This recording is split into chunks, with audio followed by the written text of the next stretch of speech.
have a lot of carbon in there. I also mentioned that we have this letter F that goes on the back of things. Stainless steel is a real pain in the butt to machine, so we sometimes add things to it, like sulfur or selenium, to make a particle to help what's called break a chip, so it's not so gummy. We also do this thing where we add columbium or niobium, depending on which side of the pond you're on, to help stabilize or make it better for welding. And then we do some things with wear resistance. We won't get into that. The specs that we typically work to are ASTM, and these are just the names of some. So again, the takeaway from this is somebody started with this alloy here, and then just started playing by adding, let's add a little chrome, let's add a little bit more nickel, let's add a little bit of this. What happens when we do molybdenum? And they're all related. These are all considered austenitic or heat resistant, duplex, or super austenitic. They're all stainless steels, but they're all kind of connected.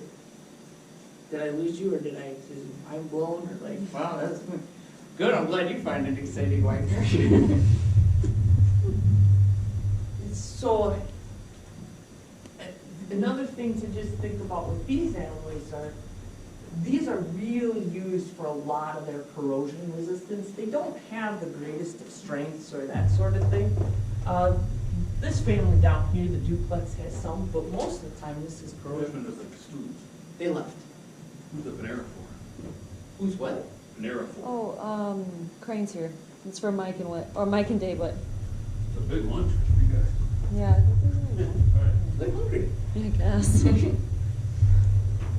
So, again, corrosion resistant sort of things. Martensitic alloys have some corrosion resistance, but you'll see a lot of these, these are CAs. They're also really hard. So if you have a piece of cutlery or a knife, the most common is it's made out of this 440C material. But it's not that we cast a knife blade. That wouldn't be very good. If you ever watch Forged in Fire, where those guys are like beating on it and that sort of thing, they're putting mechanical work. They're making the grain structure very fine. They're making it strong, and then they do heat treatment to make it hard. So these grades are used for applications where you want something that's really hard or good for wear resistance, or that you're not going to necessarily put it where it could be exposed to a big, a wrecking ball coming at it, because it's not going to absorb the impact very well. It's meant to be hard, but it's brittle. There's a little bit of give, but not a whole bunch. And that's where we have, won't get into it a whole bunch. 410 is the start, and that was CA15. You add some nickel and moly, and you get CA6M. And then again, that's the N is for nickel, M is for moly. That's the NM at the end of the CA6M. Those are probably the two most common grades that we pour in the Martensitic side. Then we do something where we add a little bit more nickel, a little bit of copper, and a little bit of columbium, and we make CB7CU-1 and -2, and these are what's called precipitation hardenable alloys. We'll get into what that means later, or how that works. But again, ooh, look at that number code, 17.4. 17% chrome, 4% nickel, pH, precipitation hardenable. We're really creative in the metallurgical layer. 15.5, 15% chrome, 5% nickel, and then precipitation hardenable. What this means is it's a hard alloy, but then you do some heat treatment and you get little, we call them precipitates, but they're little particles essentially that are hard that give the material a certain amount of strength and wear resistance. And we're almost, so I don't want to bore you too much, but this is when this is looking at the alloy families that we just talked about on stainless steel, but giving you an idea, and unfortunately these don't show up very good, what the microstructure is. So if I take that chunk of metal and I polish it and I look at it under a microscope, I can see some things. So we started off with austenitic or CF8M, CF3M material. it's really, and this picture doesn't do it justice, but it's really kind of a boring microstructure. There isn't a whole lot going on in there. It's pretty gray, at least and there might be a few of these little things called ferrate phase in there. But in general, it's pretty blah. Well, when you add more chrome, nickel, and moly to it, and nitrogen, you make it more and more austenitic, so it becomes more and more blah. You don't want to see anything. If you see something in there, that means you heat treated it wrong. So it's kind of, from a microstructural standpoint, kind of, woo, I got a picture of gray stuff. However, when you do a little bit with the phase balance, and you turn it into what we call a duplex stainless steel, now you get like these two colors, and you see these big blobs of dark stuff and light stuff, and that's the austenite and the ferrite. So it looks different. You also have a lot more strength in this alloy. Then we don't do a lot of ferritics, and we won't talk about that so much, but we do Martensitics. That's the CA15, CA6M. And this doesn't do it justice, but this is a very busy microstructure where you have what's called martensite, and it forms like an acicular particle. So you have a lot of these little lath plates, they call them. And what we try and do is temper them to get them to be a little rounded. So they have a lot of strength and hardness, but a little bit of ductility. Have I bored you to tears yet? Nobody's crying. Okay, nobody's crying. Another way we name alloys is through the UNS, United Numbering System, and it's a guideline. And again, this is another one of those things that's like some secret code. But it's pretty easy to decipher. There's an A, C, D, E, F, G, all the way down the line. A means an aluminum alloy. A for aluminum. C for copper-based alloys. So when I said we do copper nickel and we make C96400, the C is the UNS number for copper and then the 96400. What does that mean? It's just a number. Somebody arbitrarily assigned something. There's no magic code to that number. Casteels are in the J numbers, so a lot of those grades we make, CF8M, there's an associated J number, and I can't tell you what it is off the top of my head. S is like a stainless steel plate, so when we say 304, that actually is S30400 or 01. And then when Bob orders weld filler material, that starts with a W. Again, it's just another way of naming it, and they can mean the same things. So, and this is just yet again, another way of naming it. We were having this discussion.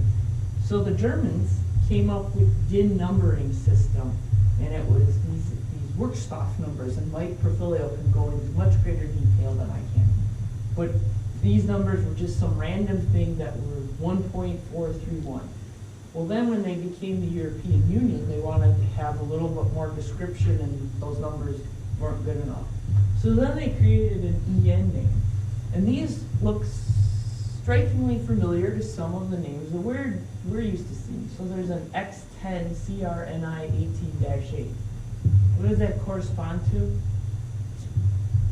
Well, it's a 301, but it's pretty close to 304. And they do their 304 as a CR19, NI 19-11, or an 18-10. These numbers being chrome, 18, nickel, 8. So that's their little naming sequence. And you see we say an SAE grade, when I say 304 or 304L, and then the UNS number, and then there's another DIN, and then some other. The bottom line is when somebody comes in, sometimes when a customer asks us, can you make SUS 304, we have to look what that means, and it actually corresponds to something. In some cases it doesn't, and we get close.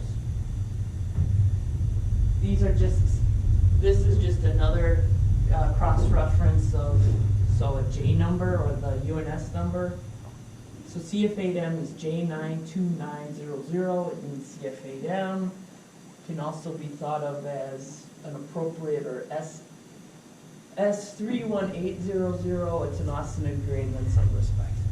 Again, not meant to be anything more than for you guys another way. Yes, they're all related. You add more UNS for the nickel-based alloys. So in the nickel-based world of Monels, we do a lot of M30C. The UNS number is N24130, and then there's a chemistry. And that was it for right now. Any questions? Does that make sense? I have a question. Go right ahead. So, how much iron do we use? I've had people call and say, do we do cast iron? We don't typically. Yeah, I didn't think so. So the difference, Pouring it this week. we are. Come on. Maxitrol.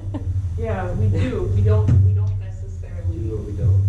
We do, but we don't like to do it. We're not set up for high volume. We're very costly in how we do it. We don't have necessarily some of the right equipment. And Josh corrected me last week with the it's a cheap material. It's not. It depends on what you're using it for. Cast iron has there's cast iron or gray cast iron which has these flakes in it. It's a very brittle alloy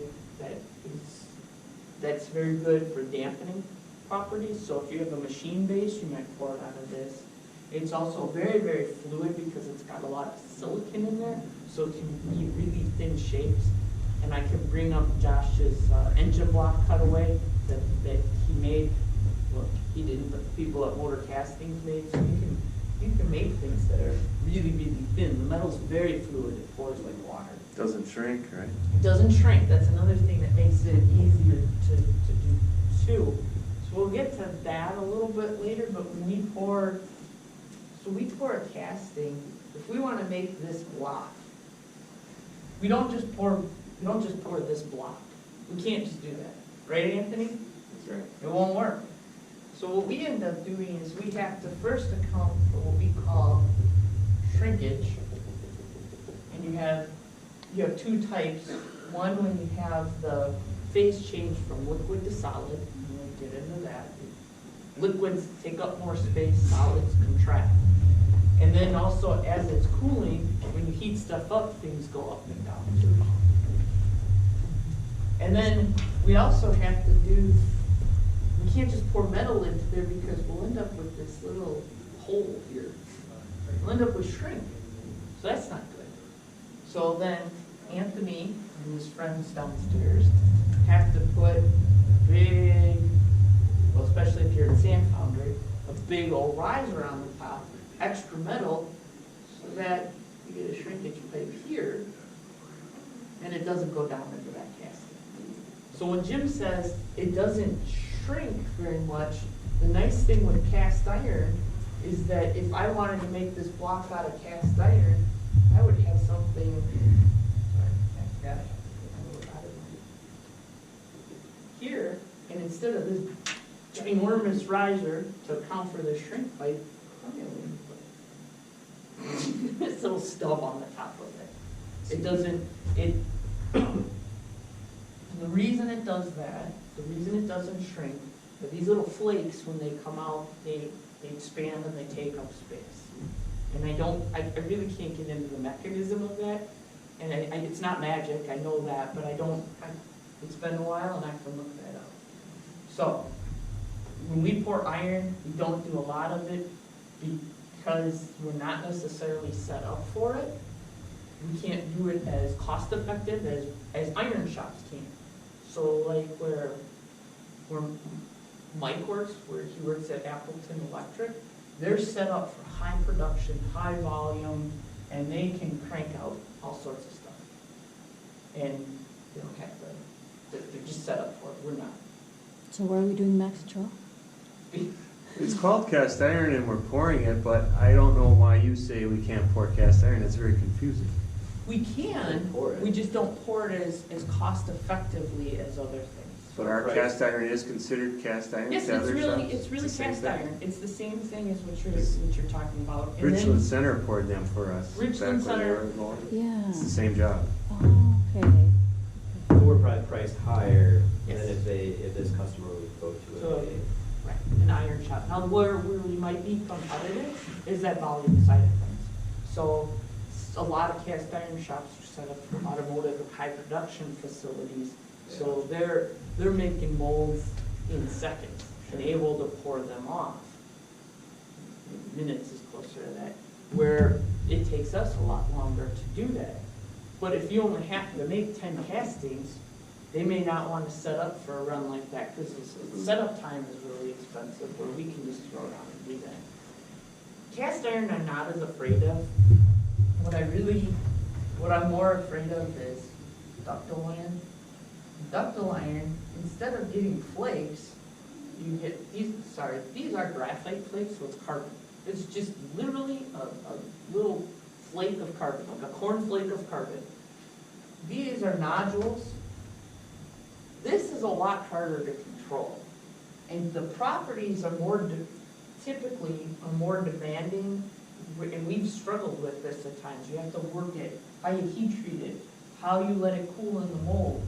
Also how we do what's called a treatment to it. We don't have exactly the right ladle for that. So this is a lot harder to, ductile iron is a lot harder to make than what we do for low spec cast iron. Even the low spec ductile is just harder. How does Nyresist compare in there? So Nyresist, so Nyresist are gray ductile iron, but there's a boatload of nickel in it. And that boatload of nickel, now we become more competitive for a couple of reasons. One, when we alloy in certain elements, I don't want to say that.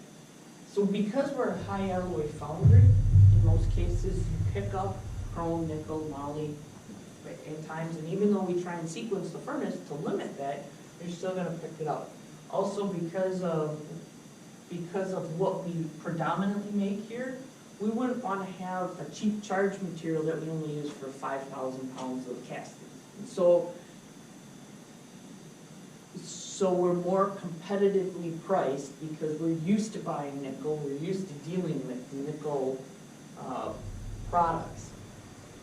The other thing too is that with all that nickel that goes in here, it changes. So I'm drawing all these little dots here, but this white area, there's stuff going on in the white area that can be either martensitic, ferritic, or austenitic, and when you put a bunch of nickel in, it makes it austenitic, and it changes how it reacts. So it's easier for us. It's not as critical, some of the cooling rate stuff.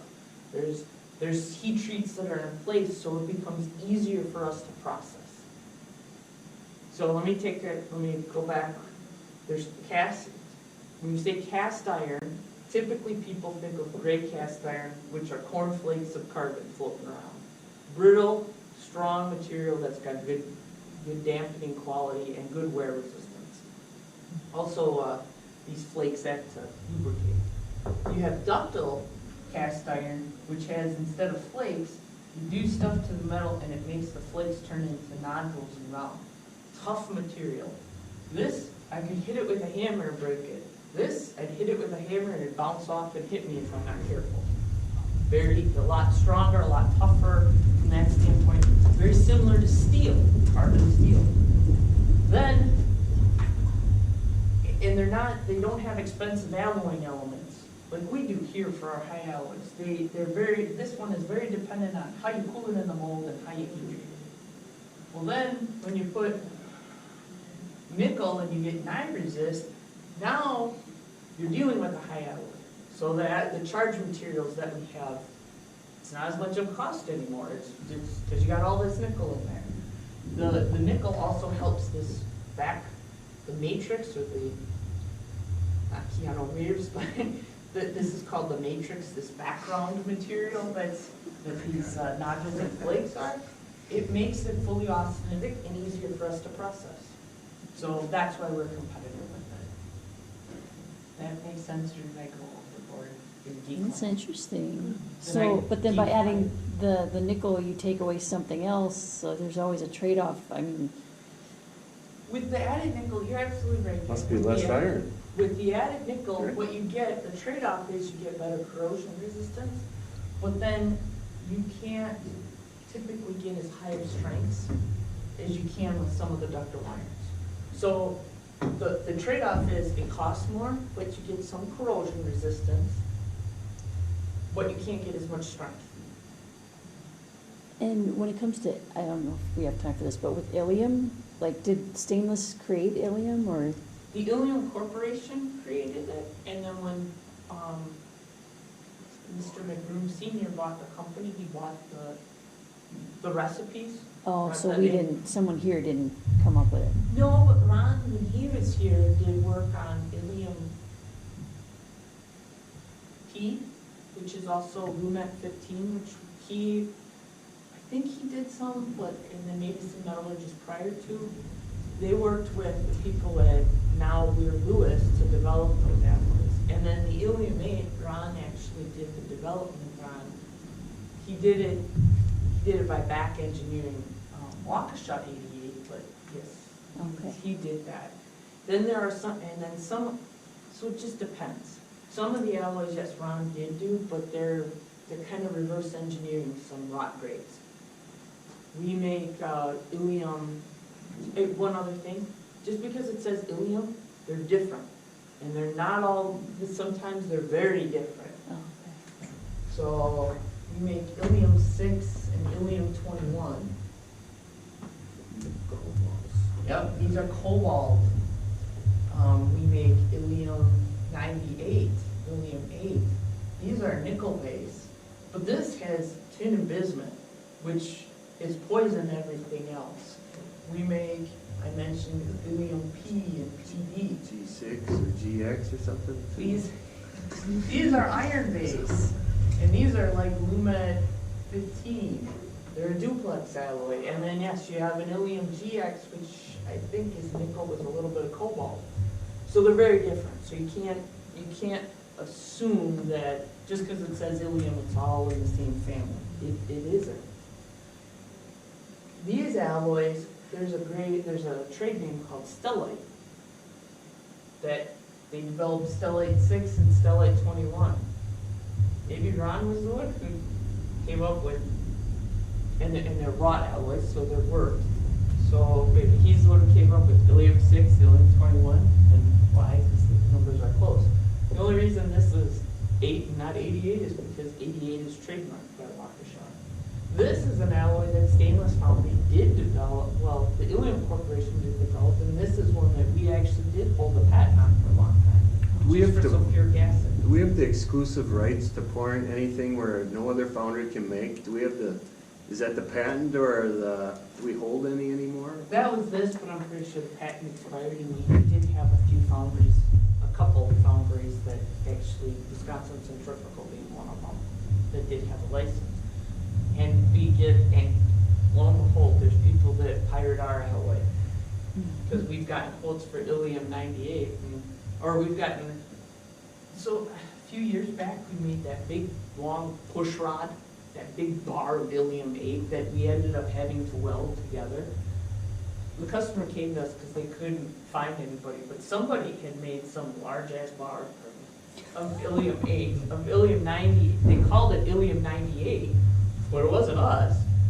So did somebody cheat and use the Ilium trademark? Yeah. Did we go to the trademark police? No. Are they in Mexico?